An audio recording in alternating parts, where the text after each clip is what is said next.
wabarakatuh. Waalaikumsalam warahmatullahi wabarakatuh. Bismillahirrahmanirrahim. Alhamdulillahi rabbil alamin wa afdhalus salatu wa tammu taslim ala sayyidina wa lana Muhammadin wa ala alihi wa sahbihi ajma'in. Allahumma akhrijna min tulumatil wahmi wa akrimna bin nuril fahmi waftah alaina bi ma'rifatil ilm wasahil akhlaqana bil hilmi waj'alna mimma yastami'una al-qawla fayattabi'una ahsana ila an qala wa sunna qunutun bisubhin. Wa sunnah dan disunnahkan qunutun membaca doa qunut bisubhin di dalam sholat subuh. Ai fi i'tidali raq'atihi ats-tsaniyati ba'da dzikrir ratibi 'alal aujah. Maksudnya adalah setelah i'tidal rakaat sholat subuh yang kedua, setelah membaca zikir yang ratib, zikir yang selalu dibaca setelah i'tidal 'alal aujahi menurut kaul yang kuat. Wa huwa ila min syai'in ba'du, yaitu zikir tersebut sampai kepada min syai'in ba'du. Nah ini sunnah. Jadi disunnahkan kunut pada rakaat kedua dari sholat subuh. Dan letaknya ini selalu pada rakaat yang kedua setelah kita membaca zikir yang sering kita baca atau yang biasa kita baca di dalam doa i'tidal, yaitu Rabbana lakal hamdu mil'us samawati wa mil'ul ardi wa mil'a ma bainahuma wa mil'a ma syi'ta min syai'in ba'du. Nah itu sunnah. Wa'tidali akhirati witrin nisfin akhirin min Ramadan. Dan juga setelah i'tidal akhir dari witir setengah daripada bulan Ramadan. Maksudnya adalah witir yang paling akhir atau witir yang satu rakaat itu yang terakhir setelah tanggal 15. Berarti masuk tanggal 16 sampai tanggal 30 dari bulan Ramadan lil ittibai, karena mengikuti sunnah Nabi. Nah ini kan hadisnya dasarnya adalah baginda Rasulullah Sallallahu Alaihi Wasallam itu ya selalu kunut ya hatta yufariqal hayata, sampai baginda Nabi itu meninggal. Maksudnya demikian. Ini dalam satu riwayat demikian. Wa yuqrahu fin nisfil awwali ka baqiyatis sunnati au ka baqiyatis sunnati. Dan disunahkan dan dimakruhkan pada nisful awal. Nisful awal itu berarti khusus di witir pada bulan Ramadan. Jadi kalau di nisfil awal itu tidak disunahkan. Ka baqiyatis sunnati, sebagaimana di dalam sholat sunnah yang lain. Artinya sholat witir ini kalau di dalam sholat doa kunut ini kalau di dalam sholat sunnah maka tidak disunahkan. Wa bisa iri maktubatin minal khamsi bi'tidalir raq'atil akhirati au akhirati walau masbuqan qanata ma'a imamihi linazilatin nazalat bil muslimina. Dan disunahkan kunut pada setiap sholat maktubah. Artinya sholat fardu, sholat 5 waktu, ya. Fil i'tidal raq'atil akhirati au akhirati, pada i'tidal atau setelah i'tidal dari rakaat yang akhir. Walau masbuqan, meskipun makmum masbuk. Qanata ma'a imamihi, yang ikut kunut dengan imam linazilatin nazalat bil mu'minina, karena ada nazilah yang turun kepada umat Islam atau yang mengenai umat muslim. Maksudnya ini, dan juga disunahkan kunut nazilah setelah sholat fardu. Meskipun bagi makmum masbuk yang ikut kunut dengan imamnya. Sholat zuhur misalkan, kita masbuk ketinggalan 2 rakaat. Kebetulan setelah i'tidal akhir, rakaat akhir, imamnya kunut nazilah. Kita kan makmum pasti kunut nazilah. Setelah imamnya salam, kita kan pasti menambahi 2 rakaat. Maka tetap kita disunahkan di situ untuk kunut nazilah sendirian. Kenapa demikian? Karena kesunahan kunut itu di dalam rakaat yang terakhir. Sedangkan kunutnya kita beserta dengan imam ini adalah kunut wajib. Ya, kunut wajib karena harus mengikuti kunutnya imam. Lah sehingga kesunahan yang di akhir itu tetap tidak gugur. Makanya ketika imam salam, kita berdiri. Kalau memang rakaat akhir kita itu belum selesai, kita tetap kunut. Hal ini pun berlaku ketika sholat subuh. Panjenengan datang sholat subuh ketinggalan 1 rakaat. Ya, imam sudah dapat 1 rakaat. Imam kunut, panjenengan ikut kunut. Ketika imam salam, panjenengan masih punya tanggungan 1 rakaat. Maka panjenengan berdiri, sebelum salam tuh panjenengan tetap kunut, tetap disunahkan. Karena mahallul kunut firraqatil akhirati atau firraqatil akhirati. Karena tempatnya kunut itu pada rakaat yang terakhir. Itu demikian. Walau wahidan ta'adda naf'uhu ka asril alimi awish syuja'i. Meskipun nazilah tersebut itu adalah nazilah yang hanya menimpa 1 orang, akan tetapi manfaat 1 orang tersebut itu tersalurkan kepada yang lain. Kasril alimi awish syuja'i, sebagaimana ditawannya orang alim atau orang pemberani. Maksudnya syuja' di sini adalah syuja' di dalam membela kalimatullah. Ya. Ketika ini gambarannya berarti zaman dulu ya. Zaman perjuangan ketika baginda Nabi atau ketika umat Islam itu sedang memperjuangkan Islam dengan fisik. Sering sekali orang-orang yang menjadi pelopor daripada perjuangan tersebut itu kan ditangkap oleh non-muslim. Ini dulu di era baginda Nabi dan juga di era para sahabat. Ini tantangan ini meskipun tidak ada di zaman sekarang, tapi setidaknya ketika ada orang yang berpengaruh di dalam agama, orang yang memiliki kemanfaatan bagi masyarakat sekitar, lalu kemudian dia tertimpa musibah, maka tetap kita disunahkan untuk kunut nazilah. Nazilah itu artinya yang menghilangkan dan mengangkat ya. Jadi kunut nazilah itu kunut yang kita membacanya itu dengan tujuan untuk menghilangkan bala petaka yang menimpa umat Islam. Makanya dikatakan kunut nazilah. Ya, sejarah ini kan berawal dulu ketika utusan daripada baginda Rasulullah Sallallahu Alaihi Wasallam itu dibantai. Dibantai itu ya dihabisi di tempat yang namanya Bi'rul Ma'una. Itu ada sekitar 70 sahabat penghafal Al-Quran itu dibantai. Lah akhirnya ketika terjadi peristiwa ini, baginda Rasulullah Sallallahu Alaihi Wasallam kunut selama 1 bulan setelah sholat fardu. Ya, meskipun hadis ini ada yang mengatakan tidak sahih, tetap bagi seorang mujtahid apa yang sampai ke dalam dirinya itu adalah hukum tersendiri. Bisa jadi setelah ada kajian mendalam hadis ini kemudian tidak sahih.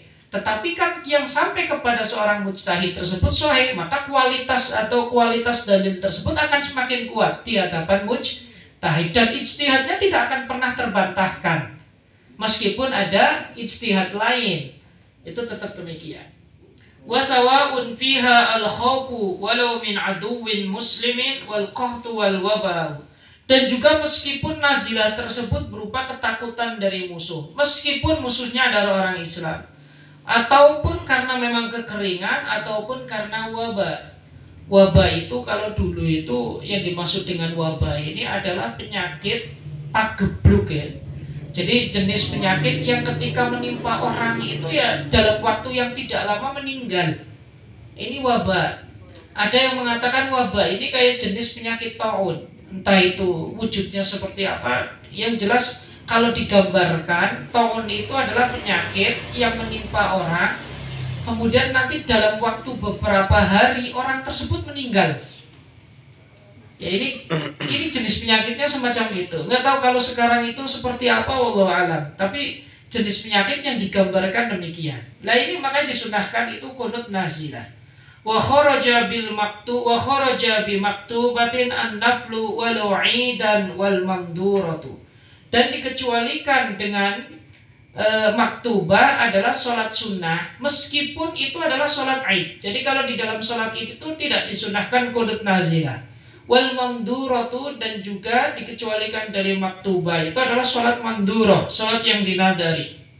Soalnya kewajiban daripada sholat nadar itu bukan karena dat sholat itu wajib, tetapi kewajibannya disebabkan karena sholat tersebut dinadari. Jadi yang menjadikan wajib itu nadarnya, bukan sholatnya. Sehingga ini fala yusannu fihima, sehingga tidak disunahkan kunut nazilah di dalam keduanya, yaitu sholat sunnah dan sholat mandhurah.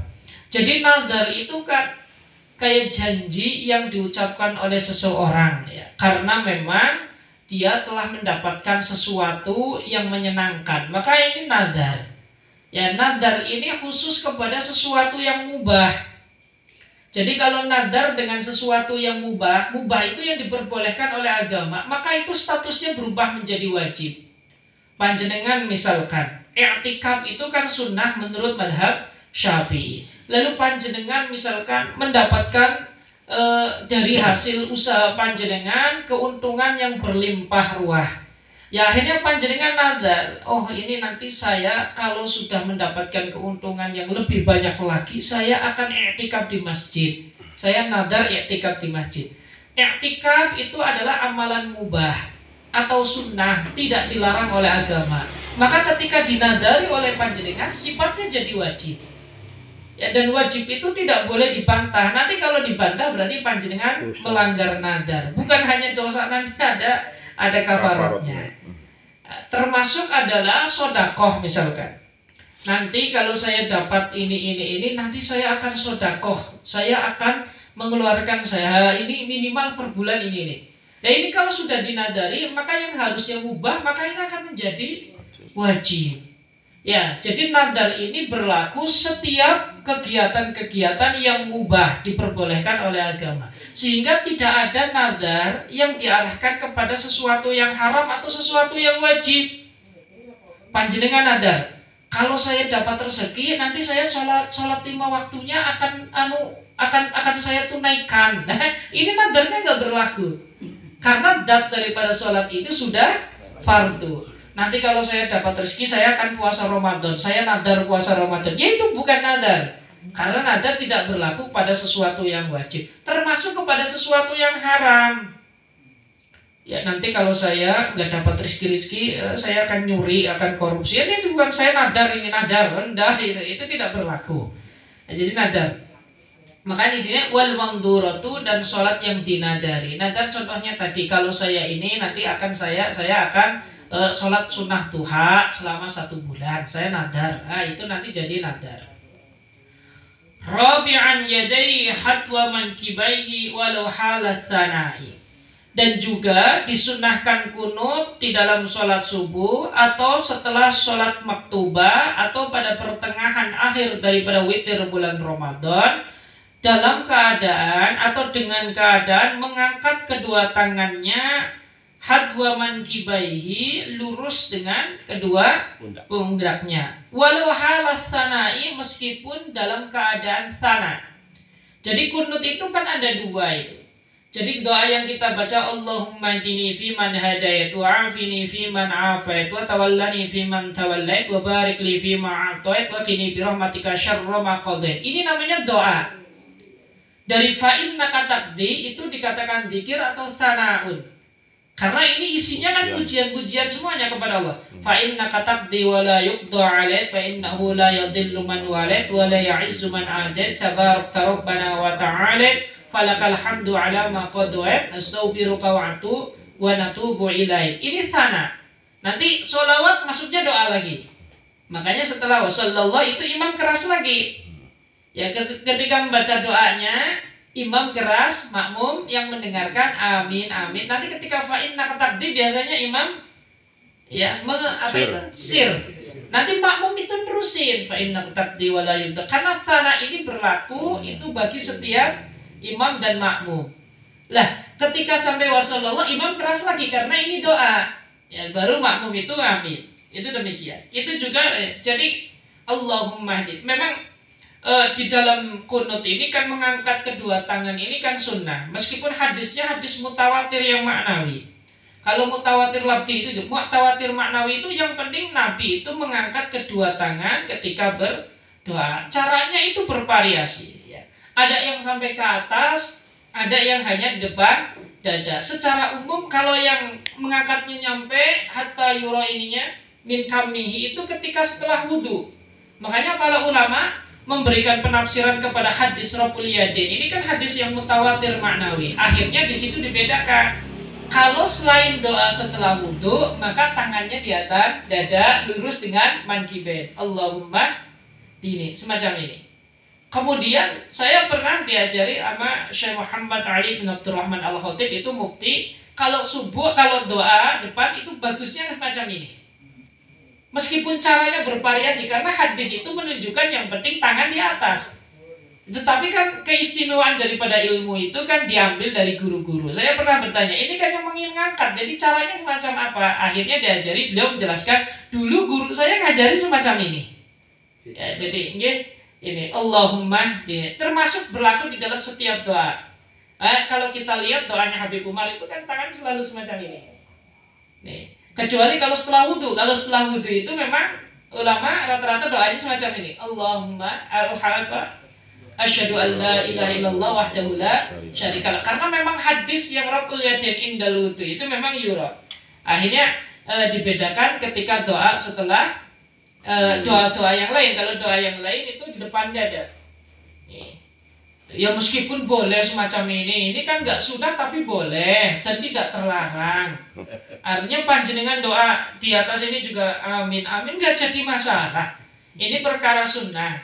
Kalau panjenengan pengen mengikuti apa yang diajarkan Nabi, ya semacam ini. Kalau tidak semacam ini, ya tidak terlarang. Wong itu perkara sunnah, artinya sunnah itu ya kalau dilakukan baik. Tapi kalau tidak dilakukan ya bukan perkara salah. Itu semacam itu. Wa haitsu da'a li tahsili syai'in kadam'i bala'in anhu fi baqiyati umrihi ja'ala batna kaffaihi ila samai. Dan ketika orang itu mendoa atau berdoa untuk mengharapkan sesuatu, untuk menghasilkan sesuatu, ya, kadam'i bala'in anhu, seperti doa agar dijauhkan dari petaka, fi baqiyati umrihi, pada sisa-sisa umur, ja'ala batna kaffaihi ila samai, maka menjadikan batnu kaffaihi, telapak tangan bagian dalamnya ke atas. Jadi kalau kita sedang meminta, maka doanya ke atas, telapak tangannya ke atas. Ini gini. Awli rab'i bala'in waqa'a bihi ja'ala dhahrahuma ilaiha. Atau kalau kita itu ingin dijauhkan dari petaka, maka yang diangkat ke atas bukan batnul kafain, tapi dhahirul kafain. Jadi ini ada. Meskipun ini secara teori di sini dijelaskan, tetapi saya pernah bertanya kepada mufti Syekhina Syekh Muhammad Ali bin Abdurrahman Al-Khatib, memang yang dilakukan oleh ulama salafan itu ya semuanya ke atas. Ini yang dilakukan. Jadi teorinya di sini, tapi ketika saya bertanya, Syekh ini sebenarnya yang ini seperti apa? Teorinya memang demikian, tetapi yang dilakukan oleh masyayikhuna, guru-guru kita, termasuk ini kelasnya mufti semua, itu katanya tetap ke atas. Meskipun kita berdoa untuk mencari kebaikan ataupun menolak bala. Tetapi akhirnya ini dipahami. Kenapa kita harus semacam ini? Konon nih gini, ya namanya mencari alasan hukum selagi tidak untuk menghalalkan perkara halal dan perkara haram itu tidak menghalalkan yang haram dan tidak mengharamkan yang halal, ini kan boleh-boleh saja. Ya meskipun agama itu kan punya karakter jadi tidak masuk akal, itu kan agama punya karakter demikian. Makanya Umar dulu ketika ditanya, ya Umar, ini kan kita itu kan disuruh untuk tayamum. Permasalahannya kenapa di dalam kaki itu kok ketika kita mengusap kaki ini, ketika orang mengusap kaki ini mashul khufain, ketika berwudu bukan tayamum, mashul khufain, mengusap muzah. Kenapa yang diusap bagian atasnya? Kita kan jalan itu kan bagian bawah ini kan. Kenapa ketika mashul khufain atau mengusap muzah itu atasnya? Jawaban Umar simpel. Lau kana ad-din yu'khadhu bil aqli lakana mashul khufain min asfalihima.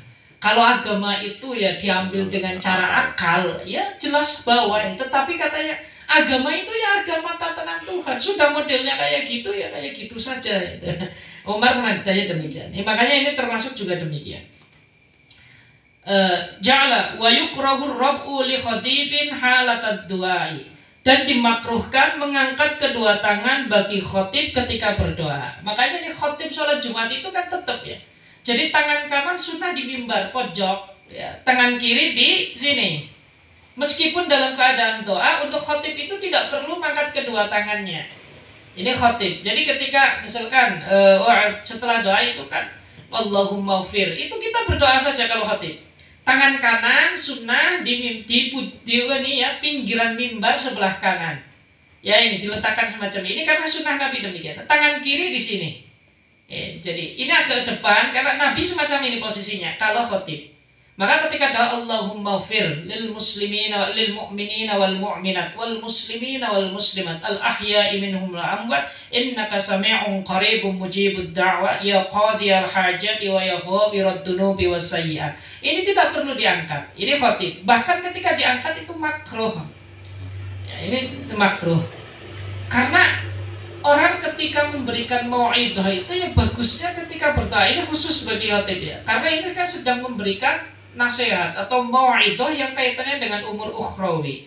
Kesunahannya memang baginda Nabi demikian. Maka itu tidak perlu mengangkat kedua tangan. Binahwi Allahumma hdini fi man hadait. Adapun doanya berbunyi Allahumma hdini fi man hadait ila akhirih, sampai akhir doa. Maksudnya adalah wa'afini fi man afait wa tawallani fi man tawallait ma'ahum lian darja fi silqihim wa barik li fi ma ata'it wa qini syarra ma qadait fa innaka taqdi wa la yuqda 'alait. Ini sana wa innahu la yadhillu man walait wa la ya'izzu man adait tabarakta rabbana wa ta'ala falakal hamdu 'ala ma qadait astaghfiruka wa atubu ilaik. Ini ya. Ini maksudnya demikian. Ya, ini sunnahkan doa ini karena ini adalah yang warid daripada baginda Kanjeng Nabi sallallahu alaihi wasallam. Wa tusannu akhirahu as-salatu wassalamu ala nabi sallallahu alaihi wasallam wa ala alihi wa la tusannu awwalahu. Dan di akhir daripada kunut disunnahkan membaca sholawat dan salam atas baginda Kanjeng Nabi beserta dengan keluarganya. Jadi wasallallahu ala sayyidina Muhammadin nabiyil ummi wa ala alihi wa ala alihi wa sahbihi wa barik wa baraka wa sallam. Itu sunnah ya. Kemudian kalau kepada alun nabi itu memang sunnah, ada dasarnya hadis. Nah sekarang kepada para sahabat dasarnya mana? Ini dikiaskan kepada alun nabi karena dalam sebagian penafsiran yang dimaksud dengan alun Nabi Sallallahu Alaihi Wasallam apakah hanya keluarga daripada baginda Kanjeng Nabi Sallallahu Alaihi Wasallam yang masih memiliki hubungan darah atau termasuk di dalamnya adalah para sahabat Nabi. Ya, Imam Jalaluddin As-Suyuti akhirnya memberikan pandangan. Memang ada sebagian ulama yang mengatakan yang dimaksud dengan alun Nabi itu adalah khusus keturunan Nabi yang memiliki hubungan darah. Ada juga yang mengatakan alun Nabi termasuk juga adalah para sahabat. Akan tetapi ada ulama yang membedakan. Kalau makomnya bukan makom sholawat, Allahumma sholli ala sayyidina Muhammad wa ala ali sayyidina Muhammad. Kalau makom tempatnya bukan di dalam sholawat, maka alun Nabi ya itu berbeda dengan ashabun Nabi. Kalau bukan sholawat. Tetapi kalau di dalam sholawat Allahumma sholli ala sayyidina Muhammad wa ala ali sayyidina Muhammad, maka yang dimaksud dengan alun Nabi di situ bukan hanya sekedar keluarga Kanjeng Nabi, termasuk di dalamnya adalah umat Islam. Ini ada yang memberikan demikian. Makanya salah satu menjadi umat Islam itu ya berkahnya di situ ya, karena selalu didoakan oleh setiap orang yang membaca sholawat kepada baginda Kanjeng Nabi. Wa yazidu fihi man marra qunuta Umar. Dan orang-orang yang telah disebutkan tadi maksudnya adalah imam ataupun makmum ataupun munfarid. Ini khusus makmum yang tidak mendengarkan kunutnya imam atau orang yang munfarid itu disunnahkan menambahkan kunutnya Sayyidina Umar alladzi kana yaqtulu bihi fis subhi, yang mana beliau kunut di dalam sholat subuh. Ini Umar. Jadi ada Sayyidina Umar itu adalah karakter daripada sahabat yang selalu inovasi di dalam agama. Ini Umar ya. Jadi memang banyak sekali hal-hal baru yang dilakukan oleh Umar yang tidak dilakukan oleh Nabi. Ini sering Umar. Ya, jadi selalu melakukan inovasi-inovasi. Tetapi ini tidak pernah disalahkan oleh Nabi. Itu Umar. Ya kecuali di dalam beberapa hal yang terkadang disalahkan. Tapi Umar ini memang selalu berinovasi. Termasuk inovasi di dalam sholat tarawih. Itu Umar, idenya Umar itu. Dan tidak pernah dibantahkan.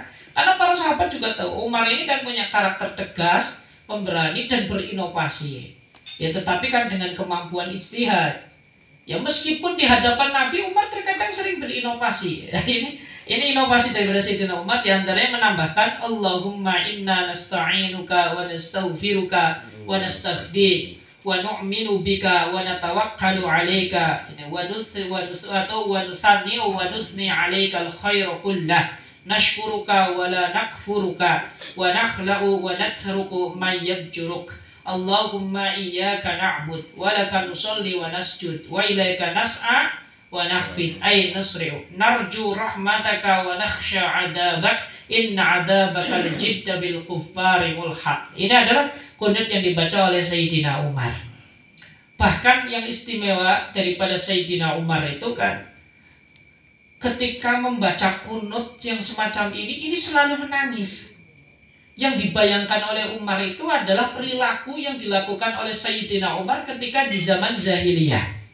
Yang selalu teringat oleh Sayyidina Umar itu adalah ketika Sayyidina Umar waktu itu belum masuk Islam pernah mengkubur putrinya hidup-hidup usia 2 tahun. Dan ini tradisi jahiliyah, karena orang jahiliyah itu kalau punya anak perempuan itu malu.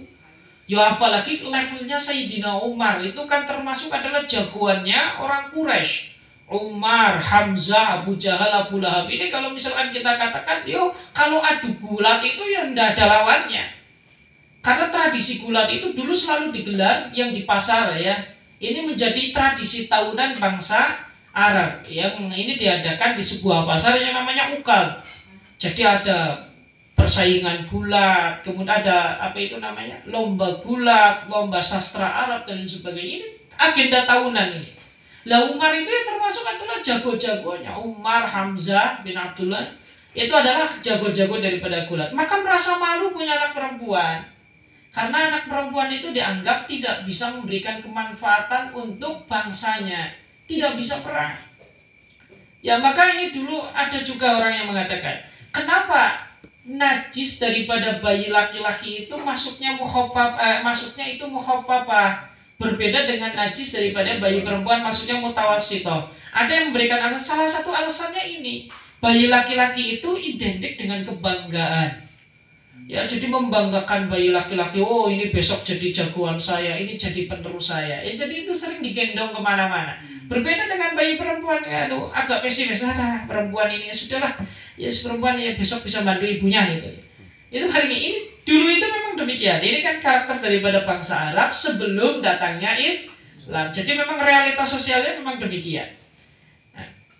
Sehingga ketika menambahi ini memang Umar selalu menangis karena tadi yang diingat-ingat itu adalah tindakan perilaku yang dilakukan ketika jahiliyah. Walamma kana qunutus subhil madkur awalan thabitan 'anil nabi sallallahu alaihi wasallam quddima ala hada. Karena memang kunut subuh yang tadi yang Allahumma hdini fi man hadait itu memang sabit daripada baginda Kanjeng Nabi, maka jauh lebih diutamakan daripada kunutnya Umar. Tetapi kalau kunut dengan kunutnya Umar juga nggak apa-apa. Tapi kalau kita ingin memilih mana yang paling baik, maka yang paling baik itu adalah kunutnya Kanjeng Nabi. Kalau pakai kunutnya Umar gimana? Boleh. Apakah ini menentang Nabi? Tidak, karena substansinya sama-sama mengandung istilah doa. Walamma kana kemudian famin thamma law arada ahadahuma faqad iqtasara 'alal awwali. Oleh karenanya kalau kita menghendaki salah satu di antara keduanya, maka memilih yang pertama jauh lebih baik daripada memilih yang kedua. Ya, karena yang pertama itu kan hadisnya jelas, yang kedua ini perilaku Umar. Tetapi ini tidak menjadi masalah. Bahkan di dalam kaidah usulul fiqh termasuk qaulus sahabi, ya, ucapan daripada sahabat ini ya juga salah satu bisa dijadikan sebuah argumen dalil. Karena ini adalah generasi terbaik. Meskipun bukan Nabi dan meskipun bukan riwayat Nabi, tetapi asar sahabat ini bisa menjadi acuan di dalam penetapan hukum. Wala yata'ayyanu kalimatul kunuti. Kalimat-kalimat kunut, artinya kalimat-kalimat yang diucapkan di dalam doa kunut itu tidak menjadi tertentu, maksudnya bebas itu ya. Seperti apapun itu boleh. Fayujzi'u anha ayatun tadammanat du'aan in qasadahu. Maka diperbolehkan kunut menggunakan ayat Al-Qur'an yang mengandung doa. Kan banyak itu. Rabbana atina fid dunya hasanah wa fil akhirati hasanah wa qina adzabannar. Ini ayat Al-Qur'an yang mengandung doa. Rabbana ighfir lana wa li ikhwanina alladziina sabaquna bil iman wa la taj'al fi qulubina ghillan lil ladziina amanu rabbana innaka ra'ufur rahim. Ini juga boleh. Ya, atau dengan hadis-hadis Nabi yang mengandung unsur doa ini boleh. Ya, ka akhiril baqarati, sebagaimana akhir daripada surat Al-Baqarah, lillahi ma, ini boleh. Wa kadza du'aun mahdun walau ghairu ma'tsurin. Begitu pula doa murni meskipun itu bukan ma'tsur. Kalau ma'tsur itu kan berarti tidak diajarkan Kanjeng Nabi, enggak jadi masalah. Panjenengan kunut enggak hafal Allahumma hdini fi man hadait, panjenengan ganti dengan doa yang lain. Ya Allah, rizkiku ditambahi. Ya Allah, saya pengen beli ini. Enggak jadi masalah. Ini kalau dari segi redaksi, artinya tidak ada kalimat-kalimat tertentu. Ya meskipun kalau ditanya yang lebih utama mana, yang lebih utama ya tentunya adalah redaksi yang ada atau yang memang diajarkan oleh baginda Kanjeng Nabi. Itu kalau lebih utama. Qala syekhuna, guru kita mengatakan Al-Imam Ibnu Hajar, walladhi yattajihu annal qanita linazilatin ya'ti bikunut subhi summa yakhtibu bisu'ali rab'i tilkan nazilati. Kalau menurut Imam Ibnu Hajar, kalau kita menganalisa, artinya dengan melihat dalil-dalil yang ada, orang yang kunut nazilah sebaiknya juga menyertakan kunut subuh, baru kemudian menyertakan keinginan yang terkait